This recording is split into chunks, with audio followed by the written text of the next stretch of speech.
नमस्कार मंडळी, मी निखिल चव्हाण आपल्या सगळ्यांचं स्वागत करतो निखिल चव्हाण ओरिजिनल या आपल्या यूट्यूब चॅनलमध्ये.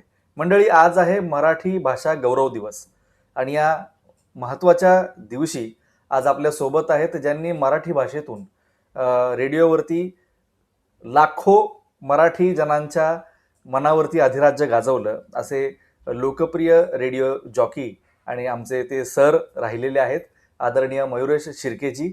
आज आपल्या या पॉडकास्टमध्ये त्यांचं मनापासून स्वागत. नमस्कार, धन्यवाद.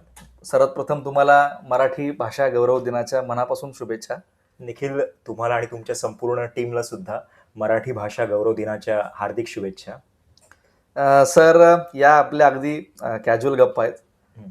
आज मराठी भाषा दिन आहे आणि या मराठी भाषा दिनाच्या निमित्तानं दिवसभर म्हणजे काल दिवसभरापासून असा एक विचार आला होता की अशा एका व्यक्तीला आपल्या पॉडकास्टवरती आपण बोलूया. याआधी देखील मला विशेष सांगावं असं वाटतं की याआधी देखील सरांनी आपल्या यूट्यूब चॅनलसाठी मुलाखत दिलेली आहे आणि आमचं भाग्य आहे की पुन्हा एकदा ते आपल्या सर्व श्रोत्यांसाठी, सर्व प्रेक्षकांसाठी पुन्हा एकदा आपल्या या यूट्यूब चॅनलवरती ते आज आलेले आहेत. खरं तर सर, रेडिओच्या दुनियेमध्ये तुम्ही गेली 20 वर्ष रेडिओ जॉकी म्हणून काम केलं. मराठी भाषा दिनाच्या निमित्तानं मराठी भाषा लोकांपर्यंत घेऊन जाताना तुम्हाला तुमच्या मातृभाषेचा म्हणजे आपल्या मराठी मातृभाषेचा कशा पद्धतीनं तुम्हाला तो काय त्याला म्हणूया की एक त्याचा फरक कसा जाणवला आणि त्याची तुम्हाला एक व्हॅल्यू कशी समजली की ही भाषा समृद्ध आहे आणि लोकांपर्यंत पोहोचणं फार महत्वाचं आहे? मला असं वाटतं की भाषा, खरं तर प्रत्येक भाषा ही समृद्ध असतेच, पण ती तुम्ही कोणाकडून शिकत असता हे जास्त महत्त्वाचं आहे. इथे मी माझ्या आईचा उल्लेख सर्वात आधी करीन, कारण का माझी आई साधारणपणे 7वी शिकलेली आहे आणि त्यावेळेला तिने जो वस्तुपाठ आमच्यासमोर ठेवला होता किंवा जे संस्कार आमच्यावरती भाषेचे केलेले आहेत, तर मला वाटतं त्याचं ते फळ आहे की तिच्यामुळे आज मी तुमच्या सोबत संवाद साधत आहे. 7वी शिकलेली बाई, तिला तितकंसं ज्ञान नसताना सुद्धा आमचा संपूर्ण गृहपाठ ती करून घ्यायची आणि त्यामुळे शाळेत असताना मराठी भाषेमध्ये देवाच्या दयेने तिच्या प्रयत्नांमुळे बऱ्यापैकी मार्क त्यावेळेला आम्हाला मिळायचे. तर मला वाटतं की तिच्यामुळे ही जाणीव सर्वात जास्त झाली. त्याच्यानंतर शाळेतील तुमचे शिक्षक वर्ग हे खूप महत्त्वाचे असतात. ते तुमच्यामध्ये त्या भाषेची गोडी निर्माण करत असतात किंवा मग तो विषय तुम्हाला आवडेनासा होतो.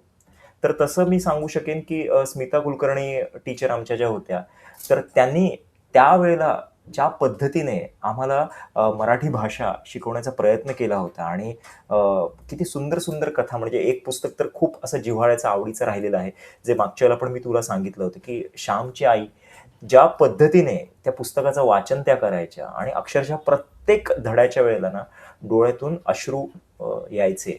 असं वाटायचं की तो जिवंतपणा जो आहे त्यांच्या बोलण्यातला, तो आपल्यात यायला पाहिजे. त्यानंतर मग महत्त्वाचं स्थान जे आहे ते कीर्ती महाविद्यालयाचं आहे, जिथे मी 11वी पासून 15वी पर्यंत शिक्षण घेतलं. तिकडचं नाट्यसंस्कृती किंवा एकांकिका चळवळ जी होती, तर त्याच्यामुळे तो पाया चांगला होत गेला. तर या सगळ्यांचा मला वाटतं खूप मोठा पगडा माझ्यावरती राहिलेला आहे आणि त्यांच्यामुळे जाणवलं की आपण या क्षेत्रात काम केलं पाहिजे. आणि ही मंडळी सगळी खेळीमेळीचं वातावरण असल्यामुळे त्या भाषेमध्ये संवाद साधणं सोपं होत गेलं मला, असं आहे. बऱ्याच वेळा रेकॉर्डिंग करत असताना एक एक शब्द जो अवघड असतो उच्चार करण्यासाठी तो बऱ्याच वेळा आमच्याकडनं फंबल होतो आणि ते सातत्य असतं. रेकॉर्ड करताना फंबल होणं हे आमच्यासाठी सातत्य असतं. तुमची तर मुळातच या सगळ्या गोष्टींमध्ये तयारी आहे. मला सांगा की रेडिओवरती ऑन एअर लाखो चाहते तुमचे प्रेक्षक ऐकत असतात, त्यावेळेस तुम्हाला मराठी भाषा कशा पद्धतीनं वापराविषयी वाटते किंवा वापरता तुम्ही, आणि आतापर्यंत तुमचा काय अनुभव राहिलाय की तुम्ही काय नेमकी तयारी करता? रेडिओवरती मी साधारणपणे 20-22 वर्ष काम केलेलं आहे. आता मी व्हॉइस टीचर या नात्याने काम करत आहे किंवा व्हॉइस ओव्हर आर्टिस्ट म्हणून काम करत आहे. तर मला असं नेहमी वाटतं ना की कुठल्याही क्षेत्रामध्ये पुढे जायचं असेल तर भाषेचं बोट पकडून तुम्हाला जावं लागतं. बरं, ती भाषा समजून घ्यावी लागते, उमजून घ्यावी लागते, व्याकरणदृष्ट्या ती समृद्ध असावी लागते. नाहीतर मग जर चुकीचे उच्चार झाले तर कदाचित त्याचा अर्थ वेगळा काढला जाऊ शकतो आणि तिथे आपली गळचेपी जी आहे ती होण्याची शक्यता आहे. रेडिओवरती इतके महान सगळे कलाकार, इतकी महान मंडळी जी आहेत यांचा सहवास लाभल्यामुळे त्यांच्या तोंडून ती भाषा ऐकत असताना त्यातला तो समृद्धपणा जो आहे तो पदोपदी जाणवत होता. म्हणजे जेव्हा मी सुरुवात केली होती तर त्यावेळेला रेडिओ जॉकी म्हणून काम करण्याच्या आधी काही महिने किंवा साधारण एक 2-3 वर्ष मी फक्त कानसेन होतो. म्हणजे जी मंडळी यायची तर त्यांचं बोलणं आम्ही रेकॉर्ड करायचो आणि ते रेकॉर्ड करत असताना अगदी एखादी व्यक्ती भूक लागलेली असते आणि ती कशी हावऱ्यासारखी त्या गोष्टी सातत्याने ऐकण्याचा प्रयत्न करत असते, तर तसं फक्त मी करायचो. म्हणजे कामाची वेळ संपल्यानंतर सुद्धा तिथे तासनतास थांबून राहणं, त्यांनी जे काही म्हटलेलं आहे ते समजून घेणं आणि त्याबरोबरीने कार्यक्रम अधिकारी म्हणजे सुषमा हिप्पळगावकर आमच्या मॅडम होत्या. तर त्यांनी तर अगदी लहान मुलाप्रमाणे आम्हाला जपलेलं आहे, सांभाळलेलं आहे. नेहा खरे आहेत, त्याच्यानंतर उमा दीक्षित मॅडम आहेत. तर त्यांनी सुद्धा आमच्यावरती हे भाषेचे संस्कार जे आहेत हे केलेले आहेत. त्यामुळे जर काही चुका व्हायच्या तर त्यावेळेला कान उघडणी तिथल्या तिथे व्हायची. तेव्हा तिथे असं नसायचं की बाबा याचा इतक्या वर्षांचा अनुभव आहे तर त्याला आपण थोडंसं कमी आवाजात बोलूया किंवा थोडंसं एक सॉफ्ट कॉर्नर असू दे. नाही, चूक झाली तर चूक झाली. मला वाटतं त्या व्यक्तींचे आशीर्वाद असल्यामुळे ना ती भाषा तुम्हाला जास्त समृद्ध करत गेलेली आहे. आणि अनेक ठिकाणी असं झालेलं आहे की जिथे काही चुकत असेल, म्हणजे आपण उदाहरणार्थ आपण जर असं म्हटलं की बऱ्याच वेळेला असं चुकून बऱ्याच जणांच्या तोंडून असं येत असतं की गणपतीच्या मूर्त्या, तर गणपतीच्या मूर्त्या नसतात, गणपतीच्या मूर्तीच असतात. ते अनेक वचन नाही. अनेक वचन नाहीये. हा, पण ते काही जणांच्या बाबतीत चुकून होतं. तर त्यामुळे त्यांच्याकडनं चुकून होतं म्हणून त्यांनी काही मोठा गुन्हा केलेला आहे अशातला भाग नाहीये. एक शिक्षक म्हणून, एक मार्गदर्शक म्हणून ही आमची जबाबदारी आहे की जर अशा काही चुका होत असतील तर आपण तिथे त्यांना सांगावं की बाबा हे अशा पद्धतीने बोलणं चुकीचं आहे. अजून एक उदाहरण जे अनेक ठिकाणी आपण पाहिलेलं असेल की माणसं मिळतात असं आपण पटकन बोलून जातो, पण माणसं भेटतात, वस्तू मिळते. तर हा एक साधा सोपा फरक जो आहे ना, बरं फचा उच्चार करत असताना अनेक जण फरक असं बोलून जातात, पण तो ओष्ठ्यवर्ण असल्यामुळे फरक अशा पद्धतीने यायला पाहिजे. फळं, फुलं हे अगदी लहान मुलाला जसं समजवावं तशा पद्धतीने आमचे कार्यक्रम अधिकारी जे होते तर त्यांनी इतक्या सुंदर पद्धतीने ते संस्कार आमच्यावरती केलेले आहेत. धच्या बाबतीतही असंच होऊन जातं की धचा उच्चार कधी कधी द कडे जातो. धनुष्य म्हणत असताना आपण धनुष्य म्हणून जातो. घर म्हणत असताना चुकून ते गर होतं. मग तो फणसाचा घर आहे का, की जिथे आपण राहतो ती वास्तू आहे ते घर आहे. मग या छोट्या छोट्या गोष्टी आहेत ना, या कालांतराने जसे तुम्हाला चांगले अर्थात ही मराठी भाषेची गोडीच आपण गोडी आहे, पण त्या बरोबरीने तुम्हाला तसे संस्कार करणारे मार्गदर्शक गुरु लाभणं हे देखील महत्वाचं आहे. तुम्ही आता ज्या पद्धतीनं या सगळ्या प्रश्नांना आमच्यासोबत उत्तर देताय, मला मोह आवरत नाही की तुम्ही ज्या पद्धतीनं रेडिओवरती गेली अनेक वर्ष काम केलंय, एखादा संस्मरणीय तुमचा आठवणीतला एखादा किस्सा आहे की जो मराठी भाषेशी रिलेटेड आहे, की जिथे अशी श्रोत्यांकडनं एखादा तुम्हाला फोन कॉल आलाय आणि भाषेवरनं तुम्हाला एकदा असं कुठला असा किस्सा असेल तो आमच्या प्रेक्षकांसाठी तुम्ही जरा सांगाल का? आहेत तसे बरेच किस्से, पण एक माझ्याच नावावरचा किस्सा जो आहे, जो मी आमचा मनस्पर्शी नावाचा एक कार्यक्रम होता जिथे मी, गणेश आचवल आणि रश्मी वारंग आम्ही तिघं मिळून आणि विशाखा टिकले सुद्धा त्या कार्यक्रमात होती.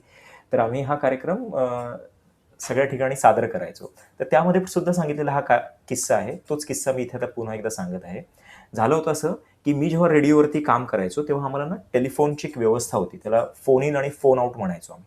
फोन इन म्हणजे काय आहे, तर श्रोते आम्हाला फोन करणार आणि फोन आउट म्हणजे आम्ही श्रोत्यांना फोन करणार किंवा एखाद्या सेलिब्रिटीला फोन करणार. तर एका फोन इन मध्ये असं झालं होतं की एका श्रोत्याने फोन केला आणि त्यांनी मला सांगितलं की मयुरेश तुमचं नाव छान आहे ना. म्हटलं का हो काय?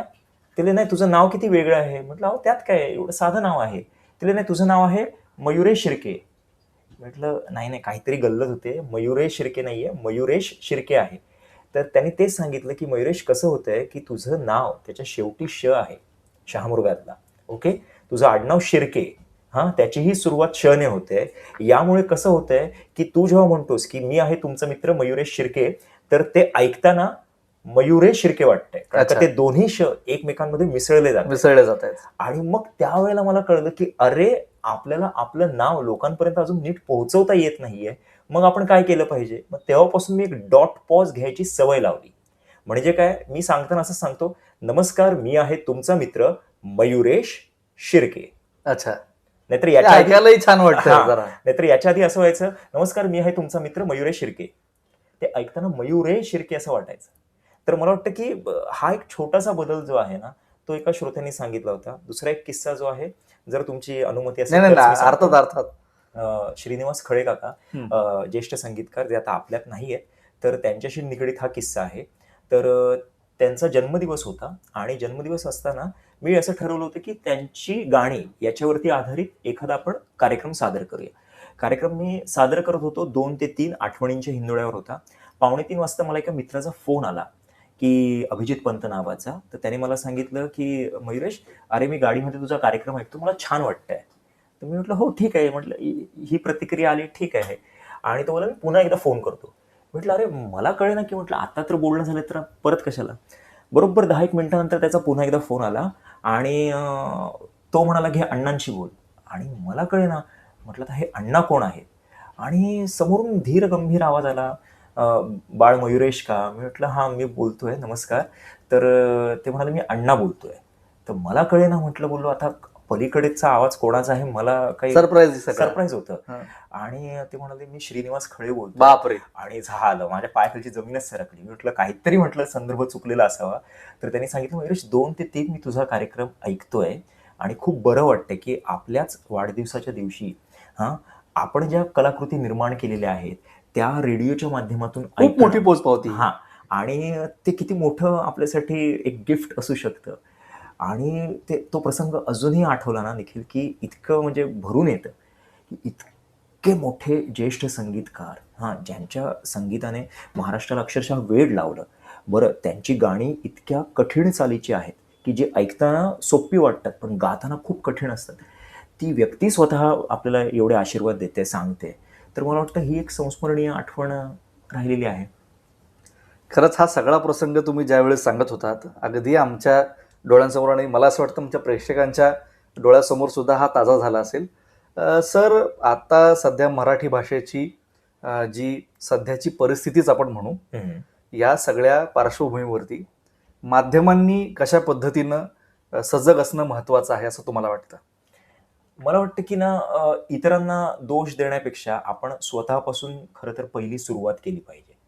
म्हणजे जसं मी सांगितलं, की माझी आई 7वी शिकलेली होती, पण तिला मराठी भाषेची गोडी होती आणि त्यामुळे तिने ते नकळत संस्कार केले. तिने जाणीवपूर्वक केलेलं नाहीये, की व्याकरणदृष्ट्या हे असं असलं पाहिजे. हे तिला बिचारीला माहीत नव्हतं किंवा माहीत नाहीये अजूनही. पण तरीसुद्धा तिचा अट्टहास होता, की ज्या परिस्थितीतून ती आली होती, तर तशी परिस्थिती या मुलांच्या नशिबी यायला नको. म्हणून त्यांना चांगलं शिक्षण जे आहे हे मिळावं, यासाठी वडिलांनी सुद्धा खूप चांगले प्रयत्न केले. म्हणजे त्यांचे सुद्धा आभार मानावे तितके कमी आहेत. तर मला वाटतं, की आपण जेव्हा इतरांना ज्ञान देत असतो, सांगत असतो, तेव्हा सुरुवात आपल्यापासून व्हायला पाहिजे. म्हणजे इथे मी अभिमानाने सांगू इच्छितो, की माझा मुलगा, ओके, याच्यामध्ये माझ्या पत्नीचा खूप मोठा हातभार आहे. त्याचं जेव्हा शिक्षण कुठल्या शाळेमध्ये करायचं, तेव्हा आम्ही दोघांनीही प्रकर्षाने ठरवलं होतं, इंग्रजी माध्यमात आपल्या मुलाला ॲडमिशन करायचं खूप नाही. मोठी गोष्ट आहे ही. हां. आणि त्यावेळेला अनेक जण हसले होते, की कशासाठी, काय वगैरे. पण नाही, आम्ही त्याला बालमोहन शाळेमध्ये, आता तिकडे पूर्ण मराठी मीडियम असं नाहीये, पण सेमी इंग्लिश जे काही आहे, तर त्या पद्धतीने आम्ही तिथेच अट्टहास करून त्याच पद्धतीने त्याचं ॲडमिशन जे आहे ते केलेलं आहे. जर मराठी माध्यम शाळा पूर्णतः असणारी जर उपलब्ध झाली असती, तर त्याही वेळेला आम्ही दोघंही ठाम होतो, की आपण मराठी भाषेच्या संदर्भात. मराठी भाषेच्या संदर्भात जर विचार केला तर, की आपण इंग्रजी माध्यमाच्या शाळेमध्ये आपल्याला आपल्या मुलाला नाही घालायचं आहे. कारण का मुळात आपण दोघंही मराठी बोलू शकतोय, त्या भाषेमध्ये संवाद साधू शकतोय. तर मग आपण त्याला तिथेच प्रवेश मिळवून देणं हे जास्त सोयीचं ठरू शकतं. असं आहे. मुलाखतीच्या शेवटी आपण एक हं. प्रश्न मला विचारावासा वाटतो. मी ज्या पद्धतीनं आपला आवाजाची कार्यशाळा हा उपक्रम ऐकलाय, पाहिलाय आणि त्यामध्ये अनुभव पण घेतलाय. आता तुमची 1 मार्चला पुन्हा बॅच सुरू होते. हं. या क्षेत्रामध्ये येण्यासाठी तुम्हाला काय वाटतं, की काय म्हणजे रेडिओ जॉकी म्हणा किंवा निवेदक म्हणा किंवा आपल्याला आपला आवाज सुधारावा यासाठी काय गोष्टी आवश्यक आहेत किंवा संवादाचं कौशल्य कशा पद्धतीने आपण इम्प्रूव्ह करू शकतो, हं. सुधारू शकतो, या संदर्भात आपली ही कार्यशाळा आहे. या संदर्भात आमच्या प्रेक्षकांना आपण थोडीशी माहिती दिलीत तर बरं होईल. आपली 1 मार्चपासून जी बॅच सुरू होणार आहे ती डबिंगची कार्यशाळा आहे. डबिंग म्हणजे काय आहे, की जिथे तुम्हाला स्क्रीनवरती काही व्हिज्युअल्स दिसत असतात, काही दृश्य दिसत असतात आणि त्या दृश्यांना तुम्हाला त्या अनुरूप आवाज द्यायचा असतो. मग याच्यामध्ये आपण काय शिकवत असतो तर टेलिव्हिजन ॲड्स जे आहेत, टीव्हीच्या जाहिराती, ओके. तर याचं डबिंग कसं केलं पाहिजे, डॉक्युमेंटरी डबिंग कसं केलं पाहिजे, त्यानंतर साऊथचे चित्रपट असतात, ओके. तर त्याचं डबिंग कसं केलं पाहिजे, कार्टून फिल्म्स असतात त्याचं डबिंग कसं केलं पाहिजे, तर त्याचं प्रशिक्षण आपण देणार आहोत रवींद्र नाट्य मंदिर इथल्या पु ल देशपांडे महाराष्ट्र कला अकादमी इथे 3ऱ्या माळ्यावरती स्वर्गीय सुधीर फडके रेकॉर्डिंग स्टुडिओ जो आहे तर तिथे ही कार्यशाळा असणार. आणि या कार्यशाळेचा मुख्य उद्देश जो आहे की तो म्हणजे तुम्हाला डबिंग कसं केलं पाहिजे याचं ज्ञान मिळेल. याच्या व्यतिरिक्त आपण ज्या इतर कार्यशाळा घेत असतो ज्याच्यामध्ये संवाद कौशल्य हा आहे किंवा लहान मुलांसाठी आपण काही कार्यशाळा आयोजित करत असतो किंवा असंही होतं की एखाद्याला पर्सनलाइज्ड प्रशिक्षण हवं असतं, वैयक्तिकरित्या फक्त त्या व्यक्तीलाच प्रशिक्षण हवं असतं, म्हणजे ज्याच्यामध्ये कार्यकर्ता असेल, राजकारणी व्यक्तिमत्व असेल किंवा क्रिकेट कमेंट्री करणारी एखादी व्यक्ती असेल, ओके. किंवा एखादी व्यक्ती असते की जी एखाद्या संस्थेबरोबर जोडलेली असते आणि त्यांना दर आठवड्याला एक साधारण 1.5 ते 2 मिनिटं त्या संस्थेमध्ये बोलायचं असतं. तर त्यांच्यासाठी आपण या वैयक्तिकरित्या आयोजित केलेल्या कार्यशाळा असतात तर त्याही आपण घेत असतो. पण 1 मार्चची कार्यशाळा ही आपली डबिंग कार्यशाळा असणार आहे. मंडळी, सरांच्या या कार्यशाळेमध्ये जर आपल्याला सहभागी व्हायचं असेल तर मी डिस्क्रिप्शनमध्ये सरांचा नंबर देईन आणि तुम्ही त्यावरती कॉल करून सरांशी बोलू शकता. या कार्यशाळेत मी तर तुम्हाला पर्सनली रेकमेंड करेन की यामध्ये तुम्ही जरूर सहभागी व्हा, कारण मराठी भाषा समृद्ध करणारी व्यक्ती आज आपल्या सोबत आहे रेडिओच्या माध्यमातून. धन्यवाद सर. मराठी भाषा गौरव दिनाच्या या दिवशी आपण फार वेळात वेळ काढून या ठिकाणी आलात आणि आमच्या प्रेक्षकांना आपला रेडिओवरचा अनुभव सांगितलात. मला वाटतं की ज्या पद्धतीनं ही मुलाखत घेत असताना माझ्यासमोर सर बोलत असताना सर्व आठवणी ताज्या झाल्या, सर्व आठवणी मला दिसायला लागल्या. या माध्यमातून आपल्याला देखील या सगळ्या गोष्टी पोहोचल्या असतील अशी मी आशा व्यक्त करतो. यांसारखे अनेक व्हिडिओ पाहण्यासाठी निखिल चव्हाण ओरिजिनल या आपल्या यूट्यूब चॅनलला सबस्क्राईब करा. व्हिडिओ आवडल्यास लाईक करा, शेअर करा, कमेंट करायला विसरू नका. धन्यवाद. जय महाराष्ट्र. धन्यवाद.